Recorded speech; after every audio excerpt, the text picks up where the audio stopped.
All right. Hello, everybody. This is Doug from ARDotWatch, and you are watching AR101 brought to you by Warrior Racing. So tonight we're going to be talking about the OMAR race that was last weekend. It was a 10-hour race in beautiful Alabama. And to get started, we're going to kick it to Jeff to tell us all things Warrior right now. Well, it's good that I'm recovered from OMAR. That was a spectacular event. I love the variety of complaints that we got at the end. You know, from checkpoint 17 to 18, I couldn't find 18. Why did I have to portage uphill on this tiny little trail with my boat? Those things are just part of adventure racing. But really thankful that the race went from 38 teams last year to over 60 this year. I love to see that race grow. It's such a unique park. It's such a great place, and they've still have not opened the additional 13 miles of mountain bike trails that they're adding now. So next year will be 13 more miles of trails. The new campground, which we got to see a peek of, is being built with 18 showers, 9 women, 9 men on each side, brand new pavilions, brand new visitor center up there. So the park is really growing, and we're going to be a part of it for the next couple of years with the OMAR race continuing on with the third annual next March. Next weekend, we have the Chattanooga Epic, where we moved it from June to April. We have a 30-hour and a 10-hour option there. Jim Farmer and Susie Farmer are designers for that. They put together an amazing course. I've already gone over it back and forth with Jim several times, and we've got it ironed out to where it's going to be a unique race in the sense that Chattanooga doesn't look to be that, steep, maybe some of the areas, but man, that river has cut through that landscape and made some really tough terrain for these racers that are going to be coming next week. Registration will close this Sunday because the race will actually start next Friday. If you're in the 30-hour, please remember that it is a Friday start. Don't come on Saturday morning thinking that you're going to race a 30-hour. That's the 10-hour race. We've had some emails about that. Want to make sure.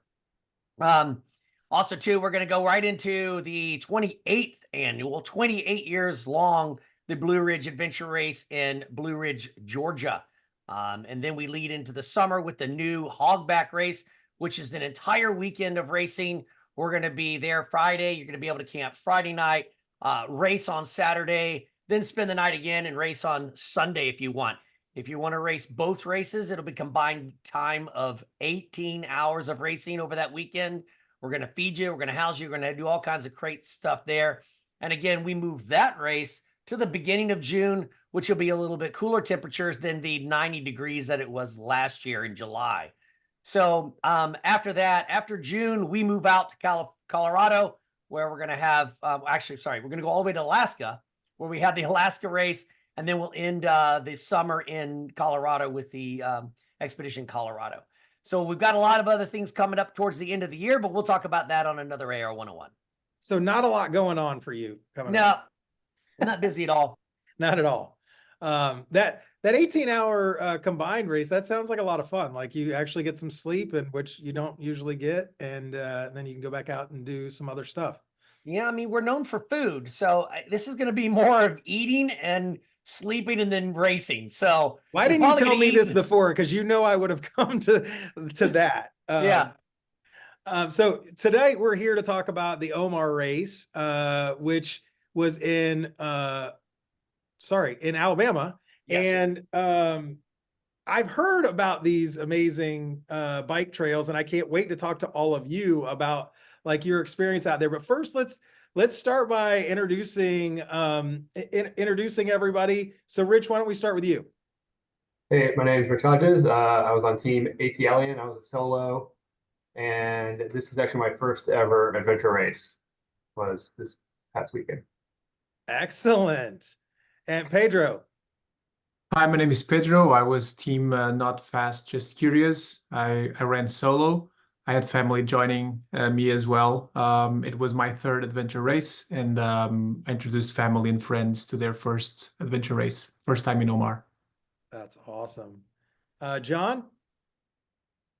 John Moore with Team Risky Business, and my wife Irene here, and this is was her first adventure race ever, and she had a really good time. I've been doing adventure races for a couple of years now. Done the sea to sea, did the Chisholm Trail, a couple small ones. But this was a lot of fun. The OMAR race was a lot of fun. We really enjoyed it. Awesome. Can't wait to hear more about that. Walker? Yep, Walker Hale. I'm half of Team Hail Raisers. My race partner's not here tonight.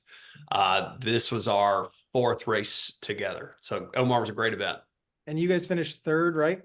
3rd overall. Pedro snuck past us. I have no idea where he passed us. I was so excited to finish 2nd to only figure we finished 3rd. Oh, trust me, Pedro, we're going to be talking about a little sneaky move that I know. look forward to learning.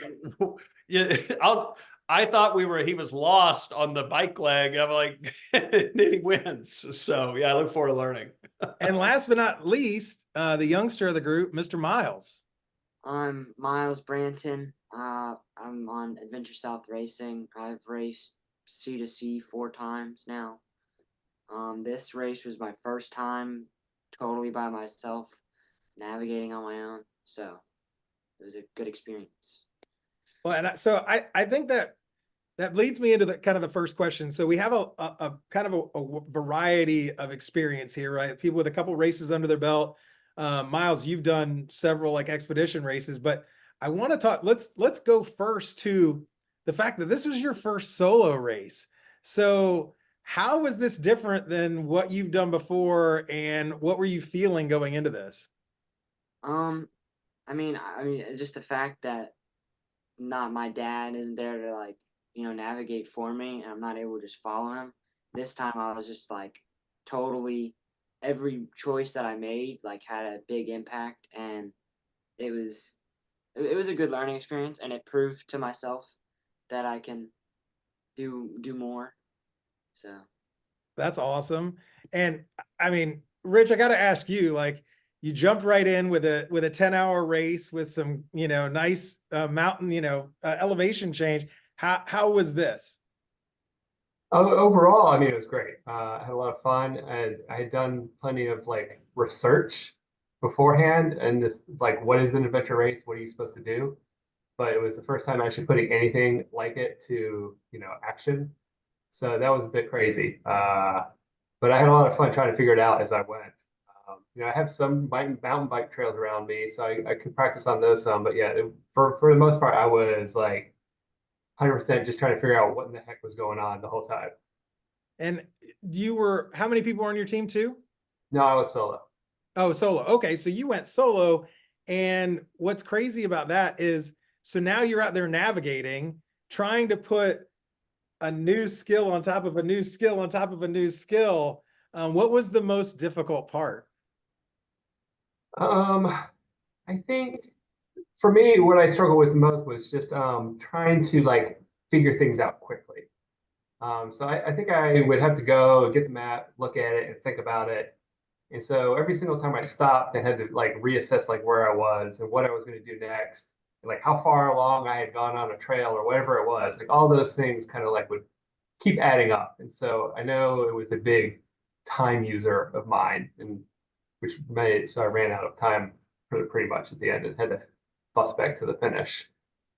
Yeah, and I think that's something that you learn as you go, right? Like you learn how to manage that time and how to really, it shows you like, as if you're the navigator for your team, or if you're solo in this case, like you are the navigator, you are the everything, right? You're constantly engaged because you have to know where you are on the map, what you're doing, where you're going, where you've been, like all of those things all at once. So, John, tell me about the dynamic going in. I mean, this was your wife's first adventure race at all.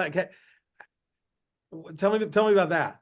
Yeah, it was her first time doing an adventure race. We're both seasoned ultra distance racers with paddling.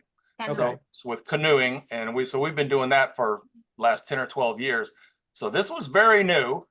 And the elevations were like, holy smoke. I mean, we don't have have anything like that around here to train on, right? So the up down was it was kicking our butt, but it was a lot of fun.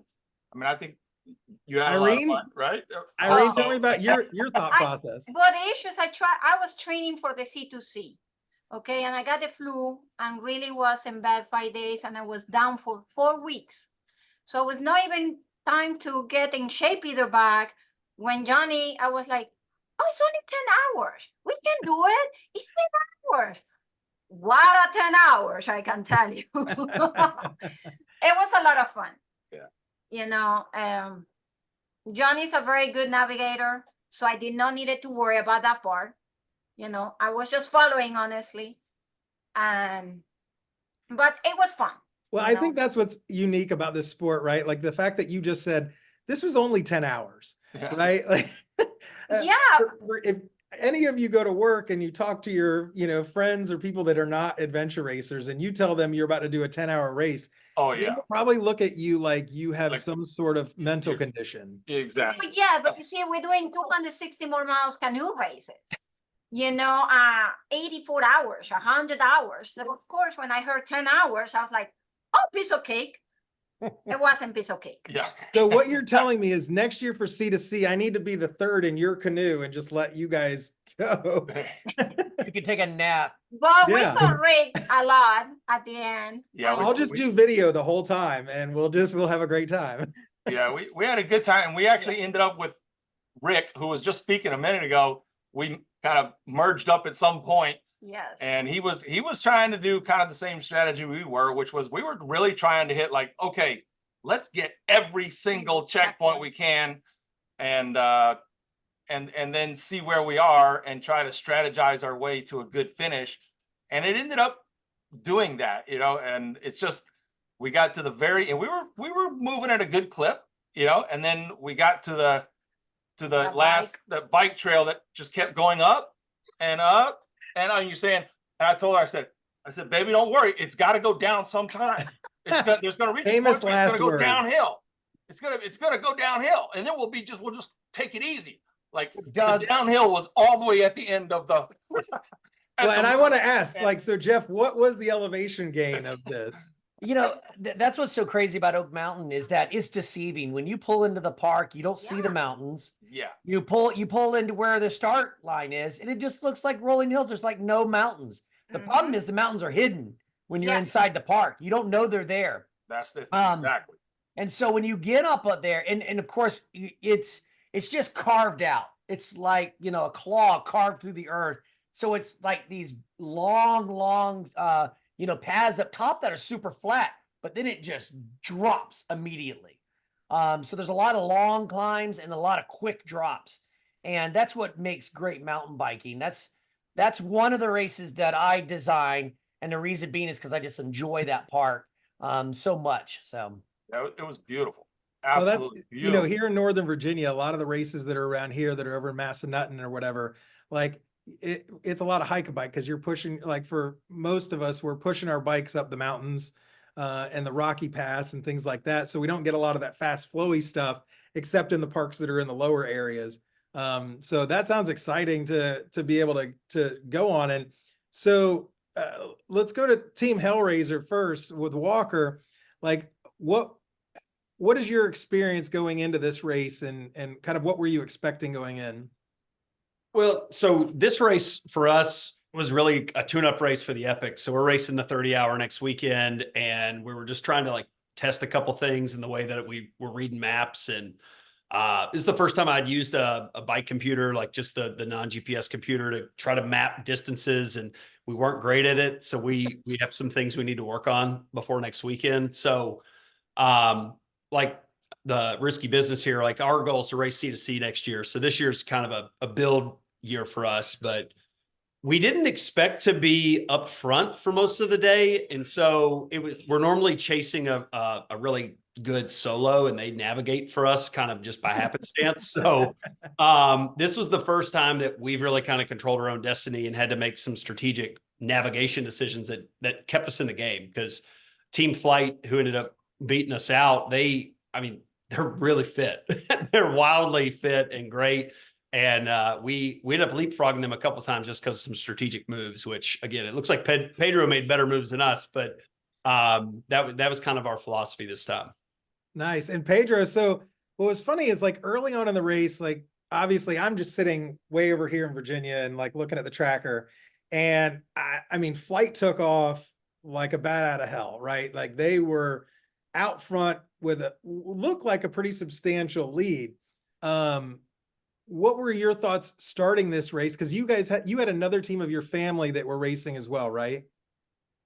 Yep. And although I'm not as fast as Team Flight, they, in terms of pace and speed, they were faster than me. I missed checkpoint 3. So I started from in the middle of the pack and like incognito almost. So I missed checkpoint 3. I had to go back from 4 to 3 because going up, I was walking slowly and the pace is slow. But then coming down, you just run for a little bit and I'm down the mountain. I'm like, okay, missed checkpoint 3, had to go back up.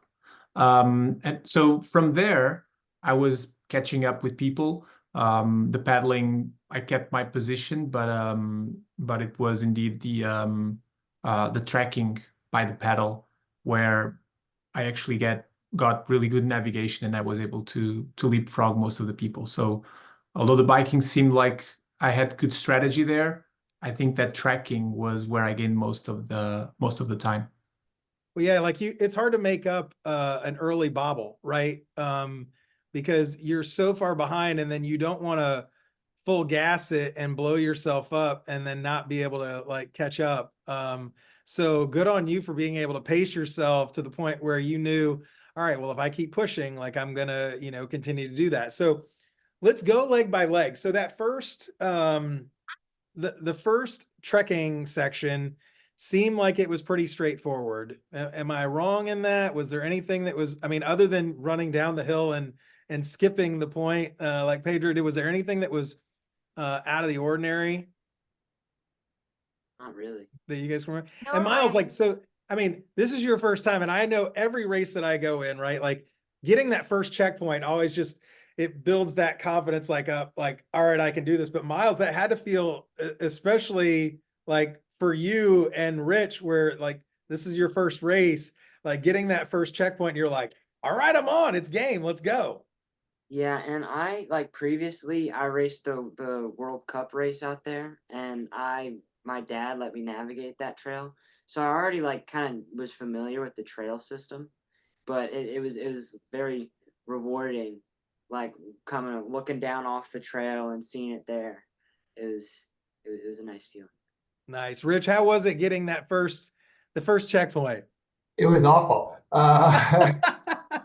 So that trail, because I went in order 1, 2, 3, 4, and it came up the big hill or whatever, and there's a part where it goes to the left, which is where you were supposed to go, but then there was a part that went kind of like straight or right, which is actually where 32 was or something like that. And a bunch of people went down that other path, the wrong path. So some were going left and some were going right, and I'm like, oh gosh, Which way do I go? Yeah. It's my first time, and I thought I knew where to go, but I didn't. And then I'm just standing there looking at my map, trying to figure out where to go. And like I kept thinking it was down, but yeah. So I finally was like, all right, well, I just gotta go find out, I guess. But yeah, Well, and it's funny because Walker mentioned something about for me. Yeah. Well, Walker mentioned something about like you're usually chasing a solo that you're letting do the navigating, right? But that could be a dangerous game because I mean, that person might not know where they're going. I mean, I have something on my race shirts that says follow at your own risk, right? Because I might not be going the same way you're going. We saw that in C2C with everyone thinks that Ron knows Florida. Ron can navigate flawlessly, but we all make mistakes. All of a sudden we saw Ron's team leading off the wrong direction. Before we knew it, there was a snake behind him of like 6 to 8 teams going all just following Ron. Yeah. And it was like a complete mistake. You got to race your own race. You can't follow anybody. Well, C2C is another perfect example of that because like on that first paddle, you had Rev 3 that was at the front of the pack that blew way by the turn to go in and like probably cost themselves another 2K of paddling almost, just because they went way past it. And if those lead teams were following them, then you could put yourself in a hurt locker. Because nobody wants to do extra miles on these. You want to take the shortest route to get all the points or as many as you can.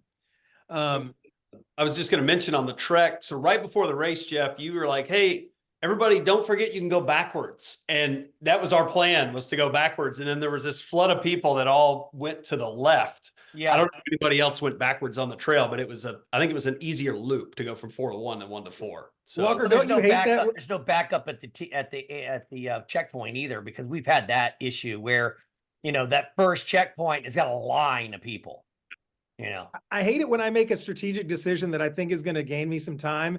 And then right before the race director throws it out for everybody. And they're like, I'm like, no, like that was my idea. What were you thinking? Like, don't tell everybody. yeah, we had that exact feeling.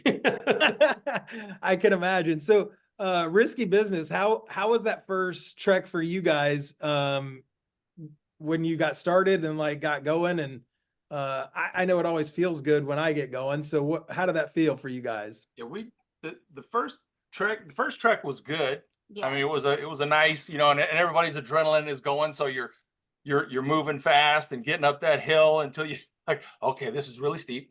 And then we did the same thing, you know, as Pedro. We blew past checkpoint 3 Right. because we were going fast, right? And just moving. And it was downhill. So we got to 4, and then we said, you know what, we need to go back that, because we're trying to clear the course. So let's go back. And we took the time to go get it. And of course, by then we're way behind a lot of the other teams. And you start to psych yourself out, because you start thinking, okay, we're behind people. And then when we caught back up to some teams, we realized a lot of them had skipped checkpoints. Yep. You know, and particularly like when we got later to the paddling section, we realized that a lot of teams were skipping checkpoints, and we were one of the last ones off the lake, but we got every single checkpoint. So yeah, never judge yourself by other teams, Exactly. because you never know where they're going to Yeah. be, right? Yeah. Like, it's a different kind of race. you Yeah, know, it Johnny really was is. Johnny was telling me that, you know, I'm like, okay, come on. But for me, the hardest part at the beginning was I kind of forgot. I suffer for anxiety. And when it was this race, and that was my first time, and we were going, and I couldn't barely run, and in a hill, and that was cold, still chill, and I couldn't win. And Johnny's like, "Are you okay?" I'm like, "Yeah, I'm okay." You know, I kept walking, but oh my God, it took, you know, those hills really was something. well, listen, there is a reason that my logo for my racing team is a turtle, right? Because slow and steady wins the race. And it's about making good decisions, and you got to be quick-ish. Yes.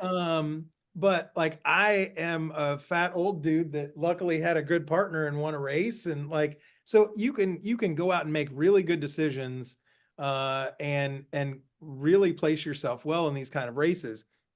So speaking of decisions, the first bike was pretty uneventful, right? Like, it was just basically. Yeah, hold on a second, Doug. Let me give you a pro tip. Okay. So I've learned from several races that this is a good tip, because I have done the same thing. I've blown past the checkpoint. I forgot it, but it was there. And one of the tips is the beginning of the race. I know you've been excited. You're ready to go. You got to calm down. The navigator has to calm down and act like it's the middle of the race, not like it's the beginning of the race, because you're going to go full speed past the point. And a lot of teams do this. So you have your map, okay? And in this map, you will have the start down here by my hand, and you'll have 1, 2, 3, and 4. And most of them will just circle it. They'll be like, all right, we got to go get this checkpoint here. We got to get this one here. And we got to get that one. And we got to get that one. So they circle it. All right. Well, go ahead and make your path. Go ahead and draw your lines where you want to go and make your path. And then the entire time that you're racing, when you get to 1, put your thumb there. You know, you got that. You angle off to 2, and then 3. Keep your thumb wherever you are on the map, and you get back to the start. That eliminates you forgetting 3 up there, because you went 2 straight to 4. So you got out of line. There's a pro tip. Yeah, I was going to mention that when Rich was talking earlier about like taking a lot of time looking back down at the map, trying to figure out where you're at, where you've been, those kind of things. They have you know, obviously they call it thumbing the map in orienteering, right? Where you keep your thumb exactly where you are as you're holding it. And that has been invaluable to me. And if you're working with a team, I also recommend really talking a lot about where you are and what you're doing. So all of your teammates are invested at all times in the race. Because if you're doing that, if you have a brain fart and forget point 3, then one of your teammates might be like, hey, Doug, I thought we were supposed to go up here. So it helps fix those little gaps where you're thinking about 100 other things. And it's harder when you're solo, because then you got to do all that yourself. But let's get to the paddle section, because the paddle section for this was pretty unique, right? Like when you got there, well, this race was unique in the fact that you got one map at the beginning and then you didn't see where you were at until you got to the next section, right? So when you got to the first point, you saw 1 point on the paddle. And I'm sure all of you figured out that, like, I'm going to have to cover a lot of distance back and forth to get the mileage that was in this. How did that play into your strategy? And Pedro, I'm going to start with you because you were trying to make up ground in this section. So how did that play into your strategy? I'm in the team of trying to survive paddling. So I'm not trying to make up any terrain in paddling. It's not my strong suit. The last time I paddled was in the last adventure race, and before that was in the previous adventure race. So I don't paddle, period. But I found the format very interesting, and I just try to keep a pace, control who's in front of me, who's behind me, and try to keep the distances not going too hard. Okay. We got a lot of questions, Doug, about how that works. A lot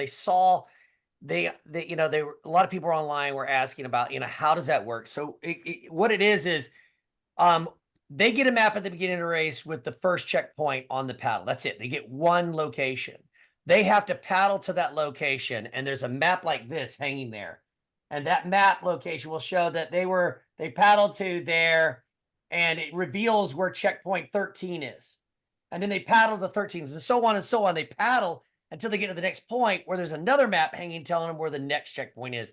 And when you have a small lake like that, in order to get 8 miles of paddling, I've got to do that. That's how we conceal it, because when they see it, they realize, oh, we got to go all the way back up to the other side of the lake. Why did Jeff do that? Well, that's the only way to get you guys to paddle more. Well, first, before we continue, I want to welcome Chris and Sonia to the show. Thank you guys. I know you guys are traveling, so glad you found a good spot for Wi-Fi. And we're just kind of going around. We talked a little bit about going into the race, and now we're at the paddle section. So you guys are, experienced racers. How did you like that? Like, you only get 1 point, and now you got to go back and forth to find the other ones. Well, we experienced it last year. He did it on the small lake. So last year we had the option of starting either with the paddle or trek, and we chose paddle and got out quick. So we were, I think, the second boat to the first control, and we were going, zigzagging around the lake, and then other people from trek joined the lake. And what happened actually is some people were playing follow the leader and going out of order and getting CPs, that we were having to put some more miles in. So that was our experience last year. Well, and Jeff, so let me ask you this, Jeff, because this is a question that I'm sure some strategy people at home were thinking, like, hey, I just see somebody going over to that point. Mm-hmm. Could you go get that point? Was it in the rules that you had to go in order? No, if there was a reveal, but of course they don't know what checkpoint that is. Right. And then when you get there, they're going to find out where something else is. That it really doesn't matter in the sense that you might get lucky that you're going for something there. A lot of people went to 15 first, and that's the exit anyways. And it's like they still had to paddle back in there to get out. So that was kind of funny to see people go for that one. Yeah, I was in a race last weekend where it was like that, and I got lucky going from one point to another, where I just came across the odd number point as I was going to another even number point. So I never had to backtrack to that point. So I was wondering if anybody used that as a strategy, where you're like, hey, I'll go get that, and I'll still continue on to the point where I'm going to. Did anybody think about that during the race? Yeah, so my partner raced OMAR last year, and he had already thought this through. It was like, you got to keep your eyes peeled. Like, we were like, okay, think like Jeff. what furthest distance is he going to make us paddle to? And Don't what do cove that. is it hidden in? What bush is it behind? And like, you know, you race a few of these, you start to get into his head a little bit, but we got I'm lucky. sorry. Yeah, it's a dangerous place. So after the first portage, a bunch of teams kind of went down to the boat launch, and we actually went down behind the wakeboard course. And so we just dropped it down the hill and kind of put in behind that bog. And we saw 15, but we weren't certain it was a checkpoint. And we were like, well, we have to come back this way anyway, so let's just skip it and go. And so when we got to 12, we actually saw a glimmer of 12 back behind the bush, and we snaked it. And we had to get in and out before Team Flight realized what we had done. And so when they went to 11 and then came back to 12, we passed them. And like, that was when we kind of set the pace for the race. We just got lucky and we're kind of able to shortcut the course there. But we were on the lookout just only because my partner had raced before. So, And listen, a key is to read the race instructions. And if it's not in the instructions, you may have some latitude, right? Because it's a choose your own adventure race. So going into that, John, you guys were trying to make up for a couple little early bobbles, right? And but you guys are super strong paddlers. So how did that play into your hands? We ended up first I'll say the paddle section and doing those maps, the way Jeff had set it up was a lot of fun. Like that was one of the coolest parts of the race to me. Mm-hmm. And so we did it, intentionally. We did see some teams, over there and over there. We're like, okay, remember where that one is, remember that one is, but we just did it in order, and we were pretty fast anyway. So we, right off the bat on the first, I think it was checkpoint 7, on the way to checkpoint 7, we were one of the last ones to get in the water. And I think we passed 3 teams on the first checkpoint. And then we were just blowing past teams, honestly, the rest of the way. Yeah, we get to the first checkpoint, and a person, we were already leaving, and a person is like, can I borrow your motor? We're like, okay. Yeah, so it was a lot of fun, and they were in interesting places. And so we just decided, instead of, trying to skip it, we just went in order, and we still made up a lot of time. So, and it was fun. I liked the idea of taking the map, and then you have to go to the, because the first one, I just looked at the map and I said, okay, let's just go. And we just found it. And then I said, okay, now let's actually mark it next time, because it might get a little trickier. Yeah. So I got my pen out, and we're like, okay, let's actually mark it on the map so that we can find it. Yeah, but you see, that was a question that Johnny even asked me. You want to stop there because we saw one, And honestly, even Johnny was saying, you can pick every one you want, but I really misunderstood, because when Jeff said that they have to go one checkpoint to the other one, so how you can jump that? You know, if you jump in it, is no part of the rule. That's how I put it. So I told Johnny, no. In adventure racing, if you ain't cheating, you ain't trying. And if you're not pushing the boundary of like the team distance limits and the like those kind of things, so I want to switch. Miles, you made what I thought was a really smart choice on this paddle, and tell us what you did there. So I went to like the first checkpoint on the paddle, and the next one was all the way back towards the TA. Going into the paddle, I knew I just wanted to stay in that one lake. I didn't want to move to the next one because I knew I'd be slower on the paddle. So I went to the far point, and on my way back to the second point, back to the TA, I saw a couple of teams cut in to like an inlet, and I was like, I already know where they're going. So I just I followed them in and just prayed that they were actually going to a checkpoint. And so I followed them right in, and then I got to the checkpoint, got me to 10. I got 10, and then the next one was like all the way across the lake. So I was like, I'm not going across.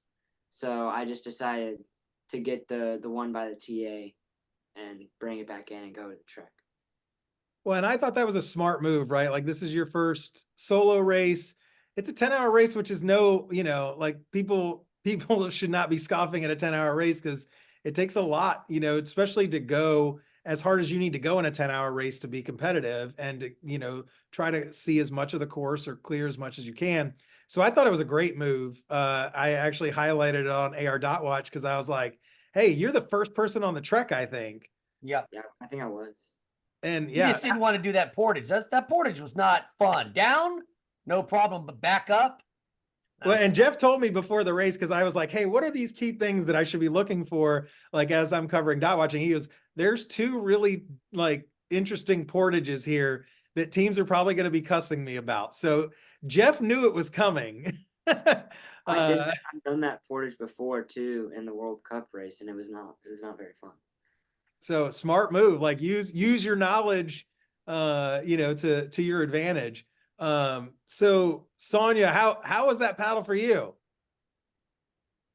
It was good. I love to paddle. That's probably one of our favorite disciplines. Most adventure racers hate paddling. They're always complaining, I don't want to paddle, I don't want to paddle.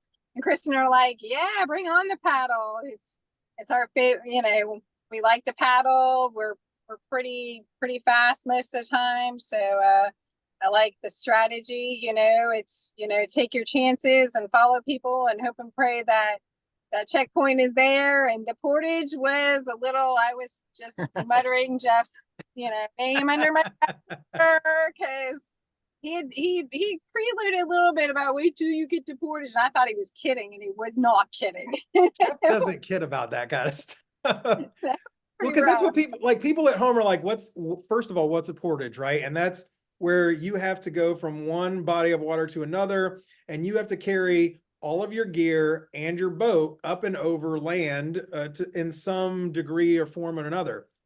And if you don't know, like, you've got a 30-pound pack on ish, right? 20 to 30-pound pack, maybe not for a 10-hour race.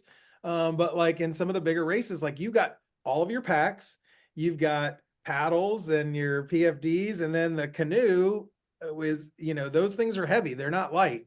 Yeah, those are heavy. Those portages can be difficult. So, and always remember, it can be a lot worse. There's been portages that have been miles long that we have done in other races, especially expedition races. So don't complain about, you know, 400 meters, you know, ever. It was such a like dad. Yeah, it was such a dad bad. comment. For Texas Wise Safari, we were like, oh, nice portage. You know, we just crossed them, weighing on with the grass inside. That was just such a dad comment. Like, you can't talk about that. I used to walk to school and that's right, both ways. Gosh darn it. Yeah, I tried to pay those boys that were standing with you $20, and you interfered with my negotiation. Yeah, they What can't the touch heck? Hey, listen, use every resource, right? Let's somebody wants to carry your stuff, let them. This is not Eco Challenge. You can't hire a mule, you know, right? for the locals. Or to build you a boat, right? Like, yeah, build a boat for me. So, Pedro, I want to move to you because you said that next trek section was really where you made your biggest advances on that. And that was, I mean, that covered some pretty good distance. Jeff, what was the mileage on that trek? It was about 6 to 8, but it was probably 4 of the points were bushwhack. So, you know, I made the first trek super easy. I made the last trek super easy. The middle trek was the ball buster. So, and so Pedro, how did you gain the advantage there? I think I got lucky, I guess, between 17 and 18 because there's no trail to follow and you had to go over all these fallen trees. I think I learned later that there was some kind of tornado in the area. Yeah. So imagine this area where you're supposed to follow a river that it's very hard to find even the river. And the closer you get to the river, the more dense it is. And you try to follow elevation lines, but the whole area is flat. So you can't really get close to the elevation lines or the correct ones until you go pretty further in. But I started with 2 other teams in there, and then I look back and I don't see the team. So I think I made good choices trying to find my way through the bushwhacking to 18. And then I got really motivated when I got to 18 because it cleared a little bit and it was easier progression. And I started to see other teams ahead of me, and I was able to get motivated and run a little bit more, run downhill, run uphill, and got a spotless navigation actually on the whole track. That's awesome. A And good question would be who went backwards and who went forwards, because 19 to 18 to 17 is so much easier than 17, 18, 19. yeah, because there was clockwise and counterclockwise, right? Like Yeah. you could go back across the waterway. Was that the dam there? Yeah, 16 over to 17. Yeah, back over. Okay. Yeah. Got And- talked into going backwards, and I wanted to go the regular way, and 3 of my teammates all said, let's do it backwards. And that worked out great because we were up on top of the hill. I think it was 20, and we dropped right on 18. And we're hearing from other teams that didn't find 18 how difficult it was because of all the tornado and all the deadfall. And then another team suggested they were coming at us staying higher, higher elevation away from the creek. But going backwards, we didn't have to be right on target with attacking which one was it? 17, because the trail was a backstop. So all we had to do is just hike until we got to the trail and then head up towards the neighborhood and pick up the others. So I think there was an advantage to work it backwards in this case. Backwards too.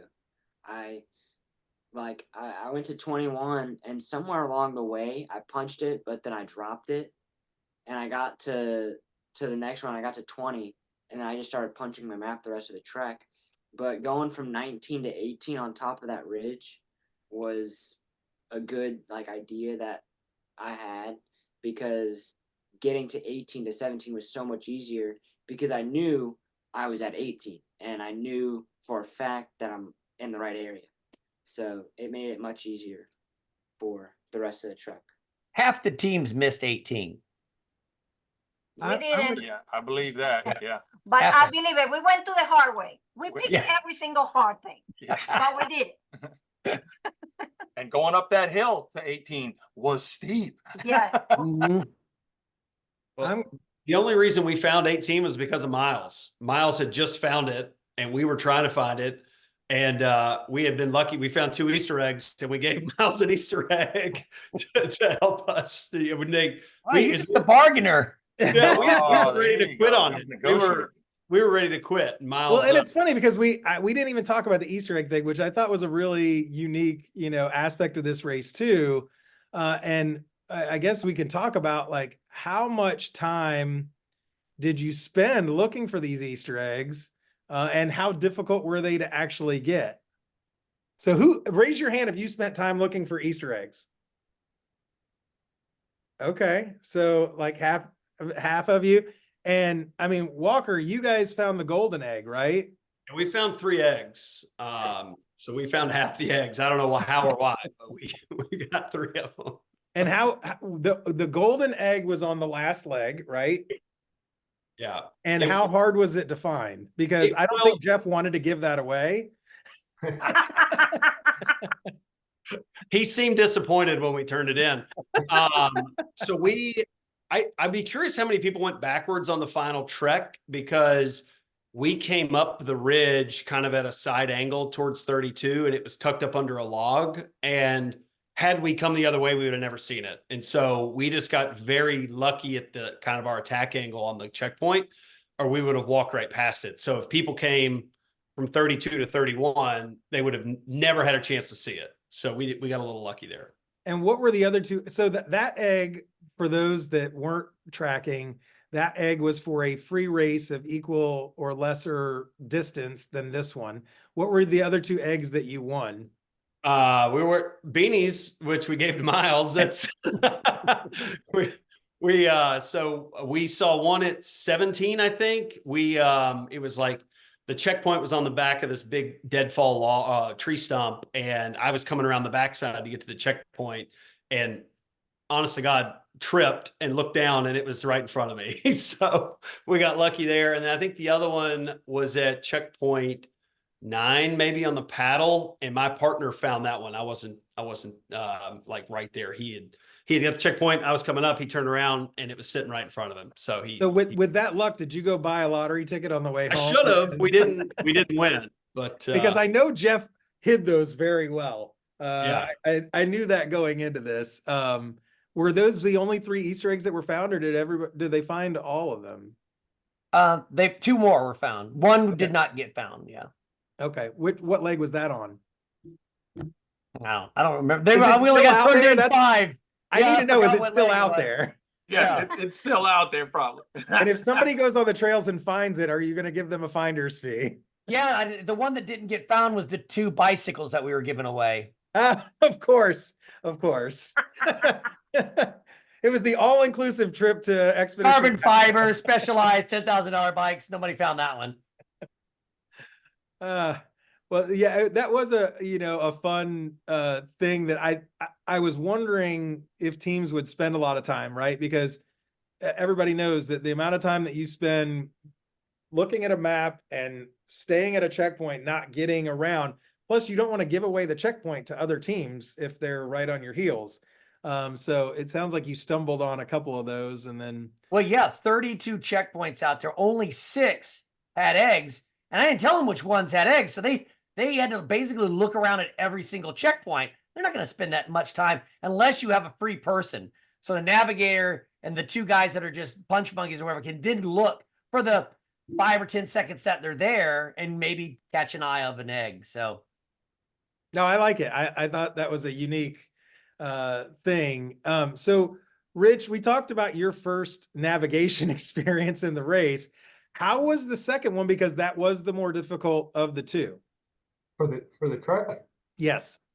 Oh no, it was really great. It was actually where I felt like I started to actually learn to adventure race or whatever you want to call it, because I was able to do all the points as well in that section. And I thought the big part for me was finding 18 and 19 as well. And so as Pedro talked about, the trees were ridiculous. I was wondering if I was doing something wrong for the whole time, and just had to have complete faith in the process. And that, I'd studied and watched, and I knew I was supposed to be doing, and there was supposed to be a creek, and I thought it was gonna be easy to follow a creek.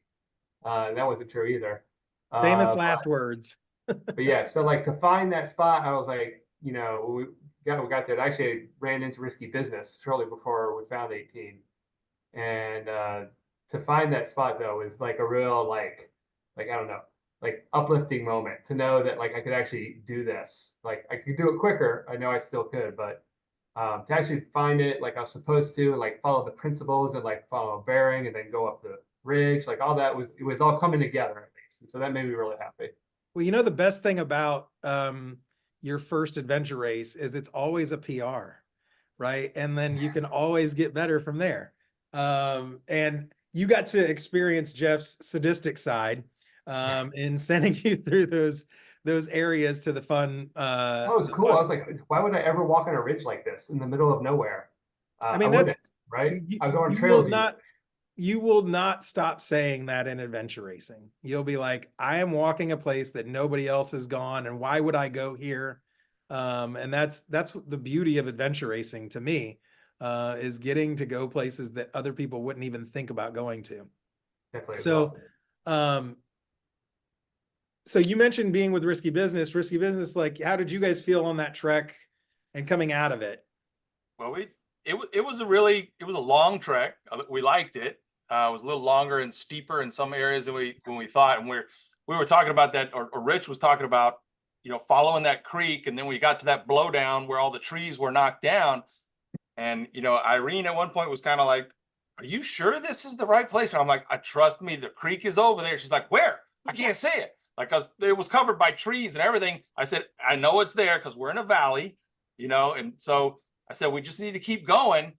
And then that's when we saw something up ahead. She's like, I'm like, there it is. I see somebody up there. And I'm like, shh, don't say anything. And it turned out it was Rich. And I was like, you know what? We're going down the same creek. We got to let him know we're here. So yeah, we were going to try to sneak past him or see if he disappeared in the wrong direction or something. But yeah, but that was funny going to those, I'm little. They are tall. So every time we needed to go through over a tree, they were like, claw, claw, claw. I was like, oh my God, going, jumping, getting, for Yeah. me, it was a workout, full workout. Yeah, from that. I'll tell you what, Rich covers some territory. He's tall. He doesn't show it in this video, but he's tall and he's got legs. He covers some territory fast. Yes. I had to Well, go and so the next section that you guys got on were all of the great trails, right? In the park there. And I noticed that on the first couple points, like there were two options. You could go straight back on the road that you guys came down on, or you could take the really squiggly line, Right. which I saw a couple teams took. And Pedro, did you go that way, or did you stay on the main road and then cut across? I stayed in the main road for maybe just 200 yards, and then I hopped on the trail as soon as I could because I didn't know if I could get to it later on. So I did get on the road, but then trail a little bit too early. And that at that point at the front of the race, like the tip of the spear, as I like to call it, it was tight between like the top 2 or 3 or maybe 4 teams that were all within striking distance. Did you guys know how close you were to each other at that point? I had no clue. I thought I was still in the middle of the pack. I didn't understand how quickly I got to the TA and out. I usually try to do very quick transition TAs, so I don't stop for long. And then I still don't know. I know Team Flight was right behind me because they caught me up at 22, and Miles was ahead. I caught him at 23, but I don't know if there was another team out there. Well, and again, I think there were Yeah. a couple teams in front of you guys, but that were not full course teams, right? Like, because you never know who's full course and who's not and where everybody stands. Walker, did you guys know where you stood with Flight? And did you Yeah, know Pedro was... We had a pretty good sense.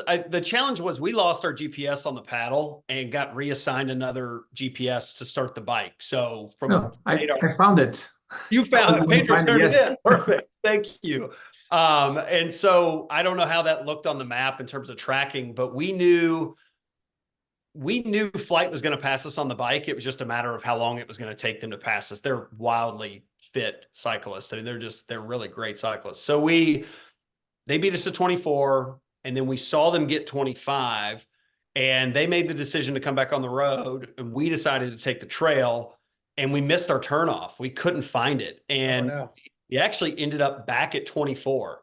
And we were like, well, what do? We missed it. And then we just said, screw it. And we bombed down the side of the hill. So we hiked down the side of the hill from 24 to 26 and then beat Flight to 26. And that kind of messed with their heads because they were like, how did you get in front of us? But I think they got lost too. And Pedro, did you also come off the hillside from 24 to 26? Exactly the same thing. I tried to find the turn to the left. The intention was not that, but I got too fast to 24, and then I didn't think of going back. I looked at the slope, and it looked clear enough to me, especially after all the challenges we had before. And I thought, I can do this. I can throw my bike over some vines if needed. So let's go, and went down the hill. Well, and it's funny because I was looking at home and thinking from 24 to 26, like it was steep, but I was thinking I might leave my bike at 24, hike down and go back up if it's not crazy.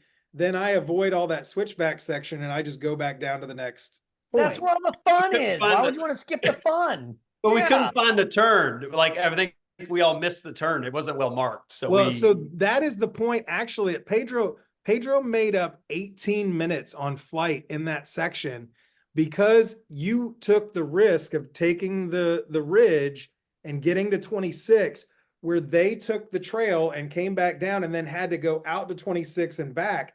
And I did the math on the dots, and it was literally an 18-minute difference, and you won by 8 minutes.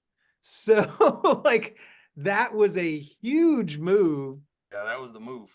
That really, I think, ended up winning you the race because it was, I mean, when I'm watching the dots at home, it was like boom, boom, boom, boom, boom, boom, boom. There they are. And then you did that. And I was like, oh yeah, that was awesome. They were able to catch up though. So I talked to them at the end, and they said that going to 26, right? They found the trail, but it was so hard that they thought they were in one of those hiking trails and not the biking trails. So they decided to just push the bikes and walk it because they thought they couldn't ride it. So that's what slowed them down a little bit. But the thing is that at 27, they caught me up again. So whatever time I made by doing that at 27, they show up and they Well, I ask thought me, you were, "Are you?" I think you were well behind them going into that point. Like they were ahead of you on the map. So the fact that you guys were then neck and neck, I was like, man, this is going to be awesome. Now, Sonia, how was that mountain biking for Dead Reckoning?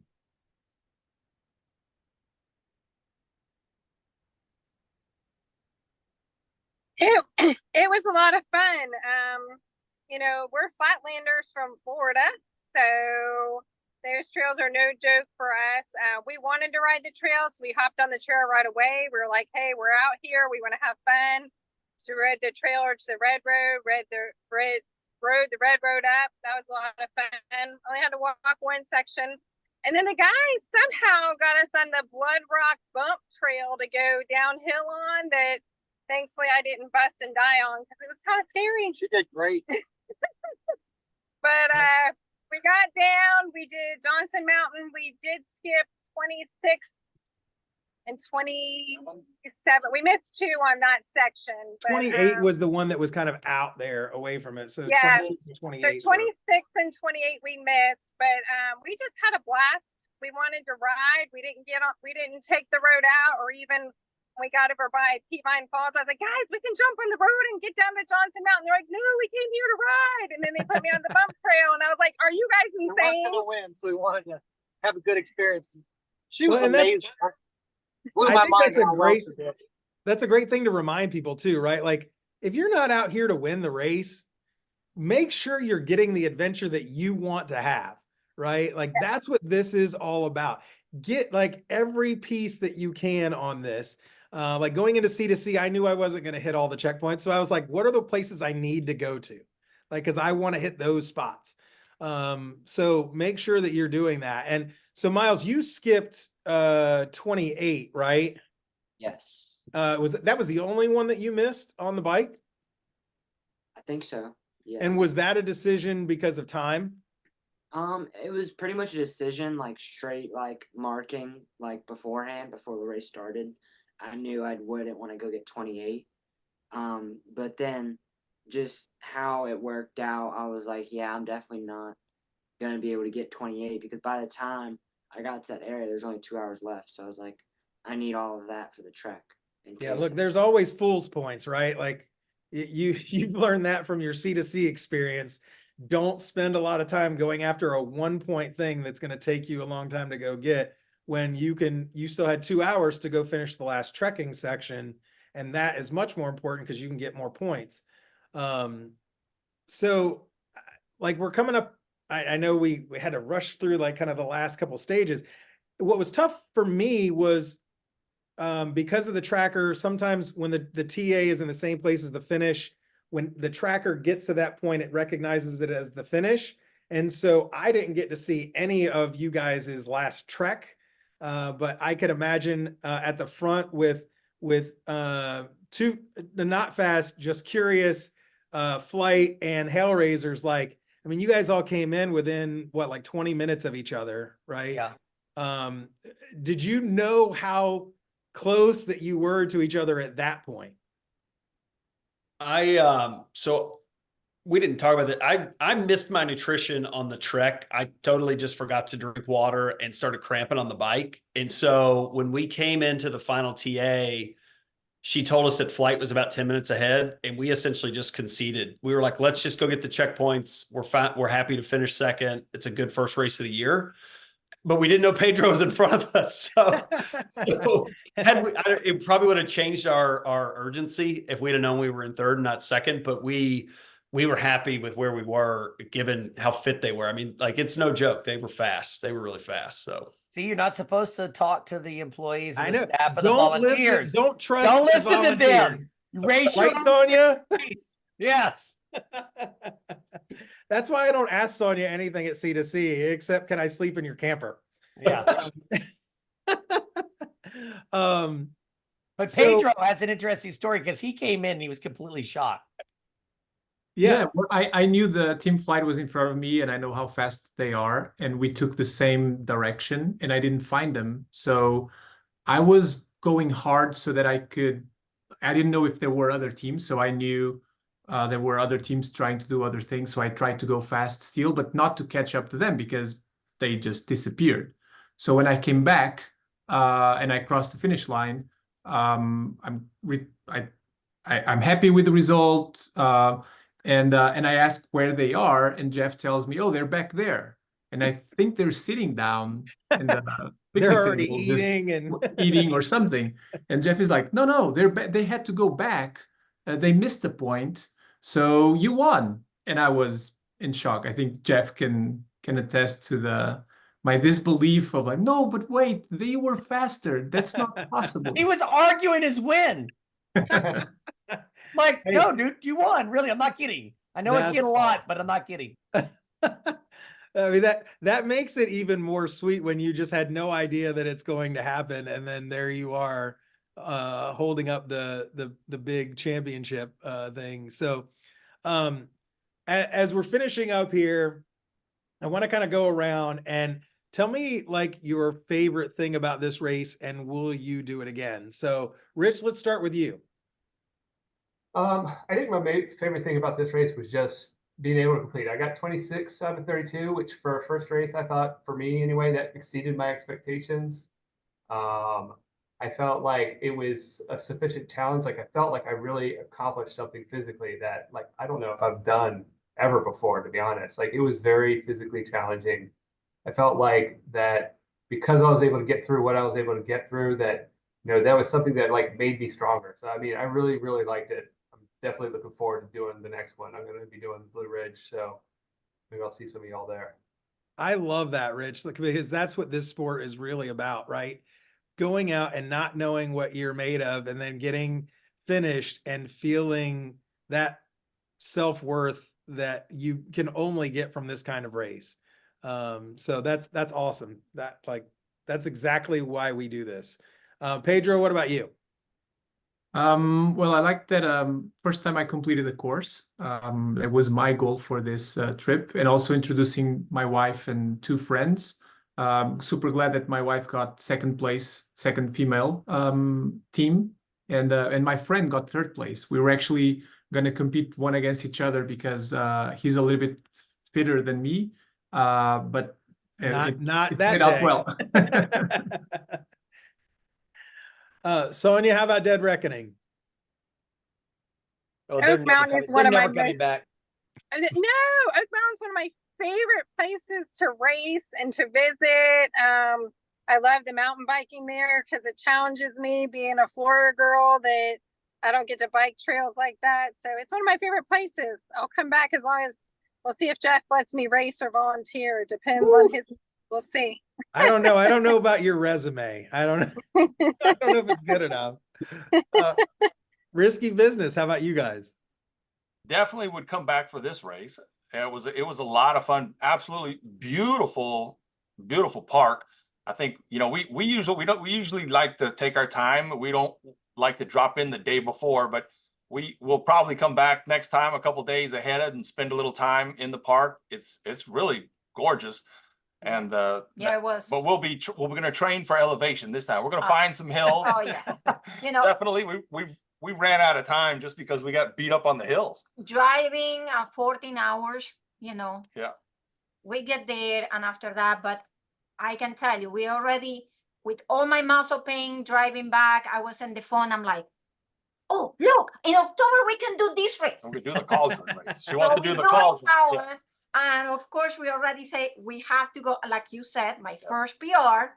That's So it. it's my PR. That's Yep. it. Exactly. So now I have to beat it. Yeah. All right. I love that. And then C2C is on the schedule already. So yeah, we're just waiting to Well, sign you know, up. I'll be at C2C. So I already told my wife, like, that is the only race that I am 100% doing every year. So Good. she'll have to not. Well, speaking of Same. C2C, the registration opens up next Wednesday. Woo, woo. So on the 3rd, registration opens up, and of course, the first 10 teams and 10 soloists get the C2C hoodie. So Hoodie. just put it on your I should have calendar. worn it We'll send out an tonight. email. What? I should have worn it tonight. You didn't wear it, did you? No, I didn't. I'm sorry. That's okay. I suck. Walker, tell me your favorite part, and will you be back? We'll definitely be back. I'm going to use my golden egg on my race entry for C2C, Jeff. Is that okay? You can use it for 1/10 of C2C. No, there's a multiplier. I think for us, it was just good confirmation of a new race strategy, and it worked. And it was just good confirmation that we actually can navigate and not have to follow others. So it was a good race for us. We'll be back for sure. Awesome. And Miles, like, how was this for your first solo, and how many more solos are you going to go out for the solo national championship? So this was a great first solo race just by it's not Florida, so it's very easy to figure out where you are based on topography lines. And this was kind of training for me for doing a youth team with some of the kids from my high school. So just kind of a learning experience for me before I jump into that. So That's awesome, man. You're going to be a leader on that team, and I mean, they're going to get some awesome experience from you, and you had a great race. It was fun to watch you and know that you were out there. And I know, the first video that your dad posted, as a dad, I felt that one in my heart because he was so proud of you, as we all are, because you're a part of this family, and so. It was awesome to see you race, and you did a great job, and all of you really did an amazing job. It was fun to be able to watch you guys, to bring people at home a little bit of what my thoughts and insights were for the race. I hope that if you read stuff about yourself that I was on it, if I wasn't, tell me. But it was fun to watch, and I know Jeff put on a great course, and maybe I'll get out there next year for it. I hope so, because that would be fun to do. I hope that everybody will look at some of the upcoming races that Warrior has with Chattanooga, and some of the other things that are coming up, Blue Mountain, or Blue Ridge. Blue Ridge. I got it. And I hope that, all of you will continue to invest in adventure racing, because as you can see here, it's a thing that will change your life. And a lot different than other races. You can go run a marathon and you're never going to want to do it again. But when you come out and do this, every time is different, and you will get something every time when you come out here. And I hope that you do.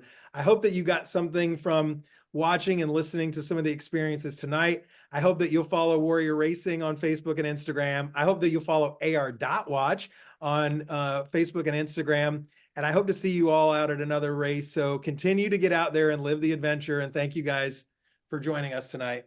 Thank you. Bye. Thanks for having us. Enjoyed it. Thanks.